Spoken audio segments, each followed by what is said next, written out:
একটা বেসিক প্রশ্ন করি, জগন্নাথ দেবের পুজো কি সবাই করতে পারে? হ্যাঁ, যে কোনো কেউ? চন্ডাল সবাই জগন্নাথের পুজো, যিনি জগতের নাথ জগন্নাথ কেন পুজো করতে পারবে না? তার কি কোনো স্পেসিফিক নিয়ম বা হ্যাঁ, কিছু আছে? স্পেসিফিক নিয়ম আছে। সবাই যে পুজো করবে সেই মানে সেই পূজাটা হবে হচ্ছে দ্রৌপদী পূজা। দ্রৌপদী পূজা মানে সেখানে কোনো মন্ত্রোচ্চারণ থাকবে না, প্রাণের ভাষা দিয়ে প্রাণের ঠাকুরকে আবাহন করে পূজা। বাড়িতে যেমনি করে মানুষ। হ্যাঁ, শরণাগতি এবং উপাসনা, শরণাগতি পূর্বক উপাসনা। আচ্ছা, সেখানে কিন্তু মন্ত্রোচ্চারণের কোনো বিধি নেই। আর যদি মন্ত্রোচ্চারণ করবার খুব ইচ্ছা থাকে তাহলে একটু নিজের প্রচার করে নি।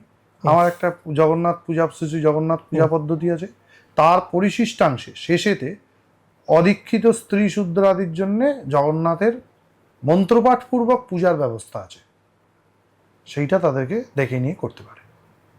আচ্ছা, সেখানে কি কি তাদের অধিকারের মধ্যে কি কি মন্ত্র আছে, প্রণব, স্বাহা, বীজ ইত্যাদি বর্জিত করেও কিভাবে একটা পূর্ণাঙ্গ পুজো কোনো মানুষ করে নিজের সাধারণ মানুষ করতে পারে।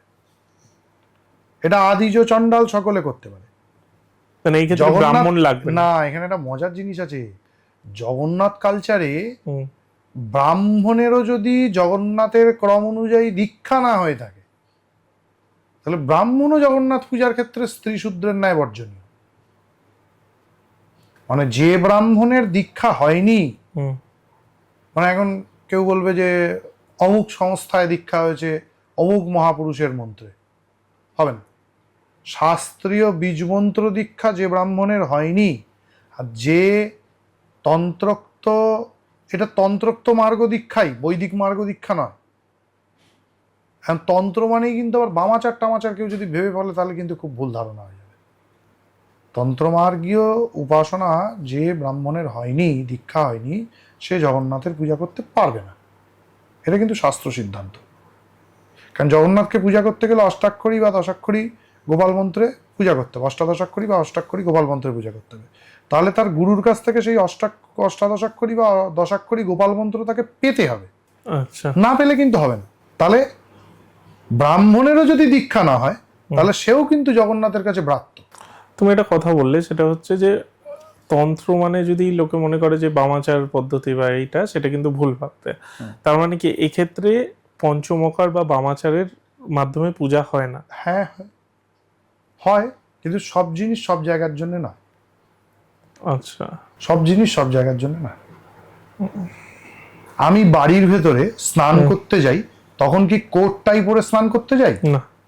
আবার আমি ধরো কোনো একটা ফর্মাল পার্টি অ্যাটেন্ড করতে গেছি, সেখানে কি আমি গামছা পরে অ্যাটেন্ড করতে যাব? কোনোটাই সমীচীন নয়। তাহলে ফর্মাল পার্টি অ্যাটেন্ড করতে গেলে আমাকে ফর্মাল ড্রেসে কোট টাই পরে যেতে হবে, আর যদি আমাকে চান করতে যেতে হয় তাহলে গামছা পরে যেতে হবে। বোঝা গেল? জগন্নাথের অবশ্যই তন্ত্রমার্গ আছে, বেদমার্গ আছে, বেদমার্গও আছে। জগন্নাথের যারা নৈষ্ঠিক ব্রহ্মচারী সাধু, বেদনিষ্ঠ ব্রাহ্মণ, বেদপাঠী ব্রাহ্মণ, তারা বেদাচারেই জগন্নাথের পূজা করবে, তন্ত্রাচারের তাদের প্রয়োজন নেই। কিন্তু জগন্নাথের যে পুরো উপাসনা বিধি, এটা হচ্ছে মন্ত্রশাস্ত্রের অধীন। মন্ত্রশাস্ত্র মানে তন্ত্রশাস্ত্রের অধীন। বোঝা গেল? এই তন্ত্রমার্গীয় উপাসনা মানেই আবার এখনকার দিনে তান্ত্রিক বা তন্ত্র শুনলেই লোকে ভাবে ও তাহলে মদ দেওয়া যাবে, ও তাহলে মাংস দেওয়া যাবে। না ভাই, দেওয়া যাবে না। দিতে পারো, অতি উচ্চাধিকারী যদি তুমি হও তাহলে দিতে পারো, নচেত নয়। কেন? জগন্নাথের বামাচার আছে তো। কিভাবে আছে না, অনুকল্প পদ্ধতিতে আছে। উপাসককে সাত্ত্বিক হতে হবে। আমি মদ খাই বলে জগন্নাথকে মদ খাওয়ালে হবে না, আমি মাংস খাই বলে জগন্নাথকে মাংস দিলে হবে না। ওই যে বিষ্ণু যাগে আমি বলেছিলাম, মহাবিষ্ণু যজ্ঞের একটা অঙ্গ হচ্ছে পশু বলি। জগন্নাথের উৎকলখণ্ডের, মানে আমাদের যে উৎকলখণ্ড স্কন্দ পুরাণের, সেখানে রথযাত্রা শুরুর দিনকেই প্রথম ক্ষেত্রপাল ও পশুংস্তথা, অর্থাৎ বিঘ্নরাজ গণেশ, ক্ষেত্রপাল, ক্রূরভূতাদিগণের উদ্দেশ্যে পশু বলি দিয়ে রথোৎসবের সূচনা হবে। মানে কাঠ অ্যাটাচমেন্ট বা কাঠের সমস্ত ক্রিয়া শুরু হবে রথের অক্ষয় তৃতীয়ার দিনকে। আচ্ছা, পশু উল্লেখ আছে। কেন আছে বোঝাও আমাকে। উৎকলখণ্ড তো বৈষ্ণব শাস্ত্র, সেখানে পশু বিধান কেন? ওটা ওইখানেই সীমাবদ্ধ। পুরী রাজগুরু বংশের একজন ছিল, উড্ডিয়ান তন্ত্র বলে একটা পডকাস্ট করেছিল, তো তিনি বললেন যে হ্যাঁ, জগন্নাথের কাছে মাগুর মাছ বলি দেওয়া হয়। জগন্নাথের যখন নবকলেবর হয় তখন তার ভেতরে কিছু গুপ্ত রিচুয়াল আছে, যে সময় জগন্নাথের উদ্দেশ্য মাগুর মাছ বলি দেওয়া হয়। তা বলে বা- সেটাকে নিয়ে মাতামাতি করার কিছু নেই। না, এটা রীতি। হুম, শাস্ত্রে তো দোল পূর্ণিমার দিনকে, আমি তো এটা বহুকাল বলেছি, এই যে ন্যাড়া পোড়া, অ্যাকচুয়ালি ওটা মেহরা পোড়া বা মেন্ঢা ভোগ আগেকার দিনে জগন্নাথের হতো। ভেড়াকে পুড়িয়ে তার মাংস দিয়ে ভোগ হতো। এমনি বাড়াবাড়ি করার কিছু নেই। জগন্নাথের বিবাহ রিচুয়াল আমার বাড়িতে যেটা হয়, জগন্নাথের তুমি যদি ব্রহ্মবৈবর্ত পুরাণ খোলো, ছত্রে ছত্রে লেখা আছে এত প্রকার হরিণ থেকে আরম্ভ করে ইয়ে থেকে আরম্ভ করে বিভিন্ন বনজ প্রাণী, ছাগ, মহিষ, এমনকি নরমাংস অবধি এত প্রকার মাংস তৈরি হয়েছিল জগন্নাথের বিবাহতে, জগন্নাথ রুক্মিণীর বিবাহতে। সে তো ব্রহ্মবৈবর্ত পুরাণ উদাহরণ দিচ্ছে। সেটা ব্রাহ্মণ, ক্ষত্রিয়, বৈশ্য, শূদ্র, ত্যাগী, ভোগী সবাই খেয়েছিল। ভারতবর্ষের রাজার বিবাহ বলে কথা। এটা নিয়ে বাড়াবাড়ি করার কিছু নেই। যাদের আছে তারা দেবে, যাদের নেই তাদের এটা দেওয়ার অধিকারও নেই। সকলের এটা দেবার অধিকারও নেই। সকলের পরম্পরাতে বামমার্গী পরম্পরা হলো, বামমার্গে বিষ্ণু পূজা আছে, এরকম খুব কম পরম্পরাতেই আছে। কারণ বামমার্গে জগন্নাথের যদি পূজা হয় তাহলে তার মন্ত্রক্রমাদি সাধারণ পূজাক্রমের সঙ্গে মিলবে না, পদ্ধতির সাথেও মিলবে না। আর মন্ত্রটা সম্পূর্ণ, এই যে দশাক্ষর বা অষ্টাদশাক্ষর, এই মন্ত্রগুলো তখন চেঞ্জ হয়ে যাবে। এই মন্ত্র দিয়ে তখন জগন্নাথের পুজো হবে না। ওই জন্যে কেউ যদি অনুকল্প, এবার ও বামাচার ব্যতীতও জগন্নাথের পুজো হবে না।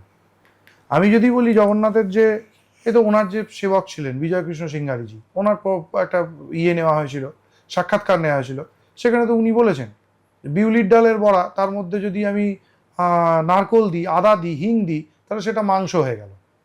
কলা পোড়া দেয়া হচ্ছে জগন্নাথকে। মাড়ি ভোগ, ভাতের ফ্যান তুলে, এক ধরনের মার আমরা বলি না, ভাতের ফ্যান তুলে, তো ভাতের ফ্যান তুলে কি হয়? কারণ হয় মদ হয়। এগুলো অনুকল্পে দেওয়া হয়। জগন্নাথের যে উপাসনা পদ্ধতি, সেখানে যেহেতু দক্ষিণ মার্গীয় মন্ত্রের ব্যবহার হয়, সেই জন্য অনুকল্প বামাচারে জগন্নাথের উপাসনা হয়। প্রত্যক্ষ কল্প বামাচারে জগন্নাথের উপাসনা হয় না। কিন্তু শাস্ত্রে প্রত্যক্ষ কল্প বামাচারের উদাহরণ আছে। কারণ আমি উৎকলখণ্ডের একটি জায়গাতে জগন্নাথের ভোগে পেঁয়াজ দেওয়ার বর্ণনা পেয়েছিলাম, পলান্ডু দেওয়া হয় না। উৎকলখণ্ডের মধ্যে আছে জগন্নাথকে জবা ফুল দিতে হবে, জবা প্রসূনই রুনই, লাল জবা ফুল দিয়ে জগন্নাথকে পূজা করতে হবে। পুরীর শ্রীমন্দিরে জল জবা দেওয়া হয় না, নীলাদ্রি মহোদয় নিষেধ করেছে। মানে জবা অ্যাকচুয়ালি ওটাকে চায়না রোজ বলে, তো চীন থেকে আসা হয়েছে এরকম একটা ধারণা আছে। সেই জন্য অনেকে জবা, মানে জগন্নাথ যেহেতু স্বদেশী, ওই জন্য জবা বর্জন করেছে। আচ্ছা, এই হচ্ছে বিষয়। তো অ্যাকচুয়াল পুজো পদ্ধতিটা কি? বৈদিক পূজা পদ্ধতি আছে জগন্নাথের, তান্ত্রিক পূজা পদ্ধতি আছে। তবে জগন্নাথ পূজা বলতে আমরা যেটা বুঝি, সেটা সম্পূর্ণটাই হচ্ছে তন্ত্রকেন্দ্রিক। বামদেব সংহিতাও একটা তন্ত্রগ্রন্থ, নীলাদ্রি মহোদয়ও একটা তন্ত্রগ্রন্থ। তন্ত্রের যে মন্ত্র, তন্ত্র হচ্ছে মন্ত্রশাস্ত্র, তন্ত্রের যে মন্ত্র, যে যন্ত্র, যে তন্ত্র, এই তন্ত্র মন্ত্র যন্ত্র উপাসনাই হচ্ছে জগন্নাথের উপাসনা। তুমি কি ভাবছো বিগ্রহের ওপরে মূল পূজা হয়? বিগ্রহের ওপরে যে পূজা হয়, তার আগে তার সামনে অষ্টদল পদ্ম করে, কারোর সামনে দ্বাদশ দল পদ্ম করে, কারোর সামনে ষোড়শ দল পদ্ম করে, প্রত্যেক আবরণ দেবতার পূজার বিধান আছে। এবং সেখানে প্রত্যেক দেবতার পৃথক পৃথক যন্ত্রের নির্মাণ আছে। জগন্নাথের সামনে জগন্নাথের কৃষ্ণ যন্ত্র করতে হবে, সুদর্শনের সামনে সুদর্শন যন্ত্র করতে হবে, সুভদ্রা দেবীর সামনে ভুবনেশ্বরী যন্ত্র করতে হবে, বলরামের সামনে মহাসংকর্ষণ যন্ত্র রচনা করতে হবে, করে সেই যন্ত্রে প্রত্যেকটা দেবতার পীঠ পূজা করতে হবে। আদায় শক্তি, অনন্ত, কুর্ম, পৃথ্বী, শ্বেতদ্বীপ, মণিমণ্ডপ, চিন্তামণি গৃহ, পদ্ম ইত্যাদি করে পুরো পীঠ শক্তির ন্যাস অব্দি পুরো করতে হবে। পীঠ মনুর ন্যাস করতে হবে সেখানে। তারপরে সেই দেবতাকে ধ্যান আবাহন করে তারপরে তার উপরে সেই দেবতার আবরণ পূজা করতে হবে। তাহলে এই আবরণ পূজা, বীজ মন্ত্র পূজা, পীঠন ন্যাস সব থেকে বড় কথা, জগন্নাথের পূজায় প্রচুর ন্যাস আছে। এই ন্যাস, এই কোনো অঙ্গই কিন্তু বৈদিক নয়, এগুলো সব মূলত তান্ত্রিক অঙ্গ। এবং যতগুলি মন্ত্রের ব্যবহার আছে সবকটি মন্ত্র তন্ত্র থেকে নেওয়া। গৌতমীয় তন্ত্র, সারদা তিলক তন্ত্র প্রভৃতি বিভিন্ন তন্ত্রশাস্ত্র থেকে নেওয়া। এগুলো কিন্তু কোনোটাই কিন্তু বৈদিক মন্ত্র না, জগন্নাথের উপাসনার মন্ত্র। মূল তত্ত্বটা বৈদিক। আর বলবে নৃসিংহতাপিনী উপনিষদে তো আছে। নৃসিংহতাপিনী উপনিষদের প্রমাণ নেওয়া হলো, নৃসিংহতাপিনীতে কোনো রকম পূজা পদ্ধতি নেই। গোপাল তাপিনী উপনিষদ আছে, গোপাল তাপিনীতে কোনো পূজা পদ্ধতি নেই। পূজা পদ্ধতি এখান থেকে নেওয়া হয়, গোপাল তাপিনীর অষ্টাদশাক্ষরী দিয়েই হয়তো পূজা হয়, কিন্তু সেটার ভাবটা আলাদা, পূজা পদ্ধতিটা আলাদা। বেদে অনেক কিছুর উল্লেখ আছে, কিন্তু তার প্র্যাকটিক্যাল দিকটা হচ্ছে তন্ত্র। জগন্নাথ খুব প্র্যাকটিক্যাল দেবতা। একটা প্রশ্ন মাথায় আসে, সেটা হচ্ছে আমি যেটা শুনেছি বিমলা মা, ইনি কে? বিমলা মা হচ্ছে ওই যে বিমলা ভৈরবী যত্র জগন্নাথস্তু ভৈরব। এই যে সতী দেবীর পাদ ইট বা পায়ের মধ্যস্থল বা নাভি, একটা শ্লোক আছে, উৎকলে নাভি দেশুস্তু বিরজা ক্ষেত্র মুচ্যতে বিমলা আশা মহাদেবী জগন্নাথস্তু ভৈরব, এটাও আছে। তো সেই শ্রীক্ষেত্রের অধিষ্ঠাত্রী দেবী হচ্ছেন মা বিমলা। বলা হয় সত্যযুগে যিনি নাগলক্ষ্মী, ত্রেতাযুগে উর্মিলা, দ্বাপর যুগে রেবতী দেবী, তিনি কলিযুগে বিমলা। অ্যাকচুয়ালি বিমলা মা সতী দেবীর নাভি থেকে বা পাদপীঠ থেকে উৎপন্ন 51 শক্তিপীঠের এক পীঠ, মান্য এক পীঠ, তার অধিষ্ঠাত্রী, যিনি 3 প্রকার মল থেকে আমাদেরকে বিমলীভূত করেন, অর্থাৎ পরিষ্কার পরিচ্ছন্ন করেন। আমাদের মনের ময়লা, প্রাণের ময়লা যিনি ধুইয়ে দেন, দিয়ে আমাদের শুদ্ধ সাত্ত্বিক ভাবে উপনীত করেন, তিনি হচ্ছেন মা বিমলা। তার ভৈরব হচ্ছেন ভগবান জগন্নাথ। আচ্ছা। এবার এ বিষয়ে আবার একটা খুব সুন্দর রোচক ঘটনা আছে। বলা হয় একদিন নারদ মুনি, তিনি বৈকুণ্ঠে গেছেন, মা লক্ষ্মীর রাধে ভগবান বিষ্ণুকে খেতে দিয়েছেন। তো ভগবান বিষ্ণু খেয়ে, নারদ এসে বলছেন প্রভু একটু প্রসাদ দেবেন। তো ভগবান বিষ্ণু খেয়ে ওনাকে প্রসাদ দিয়েছেন। তো নারদ মুনি এমন প্রসাদ খেয়ে এমন মানে ভাব অবিহ্বল হয়ে গেছেন, হ্যাঁ, নিজেকে ধরে রাখতে রাখতে নাচতে নাচতে পুরো বিশ্ব ব্রহ্মাণ্ড প্রদক্ষিণ করে কৈলাসে এসে হেবি নাচছে। তো সেই সময় মা দুর্গা গেছেন, মানে মা পার্বতী, দুর্গা বলা ভুল, মা পার্বতী গেছেন অলকানন্দায় স্নান করতে। তো ভগবান শঙ্কর বলছে, এই নারদ কি ব্যাপার ভাই, না কি খবর? নাচতে নাচতে বলছে যা পেয়েছি না আজকে। বলছে কি পেয়েছো বাবা? বলছে বৈকুণ্ঠে গেছি, সাক্ষাৎ মহালক্ষ্মী রান্না করে ভগবান জগন্নাথকে খেতে দিয়েছেন, নারায়ণকে খেতে দিয়েছেন, ওইখান থেকে একবার লক্ষ্মীনারায়ণের প্রসাদ খেয়ে নেবেছি। খেয়ে আমার সারা শরীরে এমন ভাব হয়েছে, আমি নেচেই যাচ্ছি আনন্দে। বলছে তুই এমন ভাগ না আমার, তুই আমাকে একটুখানি প্রসাদ এনে দিতে পারলি না? আমি স্বয়ং শঙ্কর, বৈষ্ণবানাং যথাসম্ভু। আমিও সেই অধরামৃত একটু টেস্ট করে দেখতাম। বলছে আছে, এই দেখো প্রসাদ খেয়েছি, হাত ধুইনি। ভগবান শিব ওনার হাত থেকে কাছিয়ে নিয়ে, নারদ মুনির হাত থেকে কাছিয়ে নিয়ে প্রসাদ খেয়ে হারি বাস বললাম জটার মধ্যে পুষে নিয়েছে। পুষে শিবেরও অষ্টসাত্ত্বিক বিকার হয়েছে, শিব আর নারদ দুজনে হাত ধরে ধরে নাচছে। এমন মহাভাব হয়েছে ভগবানের প্রসাদ পেয়ে। ইতোমধ্যে দেবী পার্বতী সেখানে এসে হাজির। বলছে কি হলো নারদ, কি ব্যাপার? হে ভগবান শিব। শিব তখন কথা বলার মতো অবস্থাতে নেই, সে কৈবল্য কণিকা পেয়ে এমন তার অবস্থা, সে কথা বলার মতো অবস্থা। বলছে নারদ কি হয়েছে আমার পরে? এই তো থেকে গেলাম পুরো সুস্থ। বলছে আর যা হয়েছে না? বলছে আরে বল কি হয়েছে? বুড়োটা মরে যায় অবস্থা। খুব এমন ভাববিকার কি করে হলো? এমন অষ্টসাত্ত্বিক মহাভাব হয়ে গেছে তখন শিবে। ঠিক আছে, তখন নারদ বলছে এই ঘটনা, আমি বৈকুণ্ঠে গেছিলাম। তখন পার্বতী বলছে আমার ভাইয়ের বউ এত ভালো কি রাঁধলো, আর আমার ভাই খেয়ে তোদেরকে কি খাওয়ালো যে আমার একটুখানি জুটলো না? তখন ভগবান শিব বলছে তুমি এমন লোক, তুমি হাত চেটে গেলে সব ভালো, তুমি আমার জন্য একটু রাখতে পারলে না? আমি যেখানে যাই তোমাকে এসে খাওয়াই, আর তুমি আমার জন্য একটু রাখলে না? এই কিন্তু তুমি খুব ভারী অন্যায় করেছো। তখন ভগবতী শিবকে নারদকে নিয়ে বৈকুণ্ঠে গেছে। হ্যাঁ রে, ভাইয়ের বউকে, মানে ভগবান বিষ্ণু তো ভগবতীর ভাই, তো তার ভাইয়ের বউ মহালক্ষ্মীকে বলছে কি রেঁধেছিস, এদেরকে খাইয়েছিস? উনি বলছেন শেষ হয়ে গেছে, তো যা নিয়েছো হয়ে গেছে, খাওয়া দুপুরে খাওয়া শেষ। যে ও আমার জন্য আমাকে খেতে দিবি না? আমি তো ভর দুপুরবেলা এলাম এই দেখে। তখন শিব আবার করে কি বলে, এই দেখো আমি জটার মধ্যে হাত মুছেছি, দেখো দেখিনি জটার মধ্যে কোনো জায়গায় প্রসাদ লেগে আছে কিনা। তখন ওই জটার থেকে এক দানা কৈবল্য ভগবতীকে দিতে ভগবতীর মহাভাব হয়েছে। মহাভাবে উনি স্থবিরা হয়ে গেছেন, স্থির হয়ে গেছেন, সমপদ ভঙ্গ স্থির। মানে মানুষ যখন এরকম স্থির হয়ে যায় না, তখন স্থির সমপদে স্থির হয়েছে।